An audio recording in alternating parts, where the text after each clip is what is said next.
Le Flash Info avec le centre de stockage de la Manche. À la une, le corps sans vie d'un homme de 32 ans retrouvé hier dans la rivière de la Taute à 40 ans. Une vingtaine de pompiers ont été dépêchés sur place, tout comme les plongeurs et les gendarmes. Malheureusement, l'homme est décédé.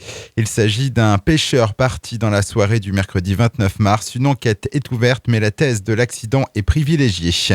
Les retraités étaient dans la rue hier, mouvement à l'appel de plusieurs syndicats. Ils réclament une revalorisation de leur pension. Selon eux, en 20 ans, ils auraient perdu 20% de leur pouvoir d'achat.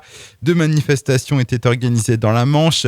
Elle a réuni quelques 150 salariés à Cherbourg. Une motion a été remise à la sous-préfecture. Ils étaient également 90 à Saint-Lô. Mobilisation aussi hier de la majorité du personnel de médecine polyvalente de l'hôpital de Valognes qui s'est réuni quelques instants pour protester contre la fermeture annoncée de 12 lits. Personnel qui compte aussi sur la population pour les soutenir. Une pétition en ligne a été lancée la semaine dernière. Elle a déjà recueilli plus de 500 signatures. Un cachalot s'échoue sur la plage de Créance. Ce sont des promeneurs qui ont fait la macabre découverte ce jeudi. Le corps de l'animal était en cours de décomposition. Il a été enlevé quelques heures plus tard. Ce n'est pas la première fois que de tels phénomènes arrivent.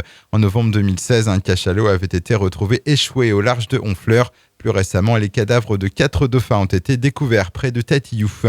Et puis le motoclub des Potes de la Manche se mobilise à nouveau dimanche prochain pour une action solidaire au profit de l'association à contre-courant qui vient en aide à Christophe, gravement blessé dans un accident de la route en Bretagne. Ce Cotentinois de 34 ans est actuellement dans un état de coma végétatif chronique. Il a besoin d'être transféré vers un établissement spécialisé pour y recevoir des soins appropriés.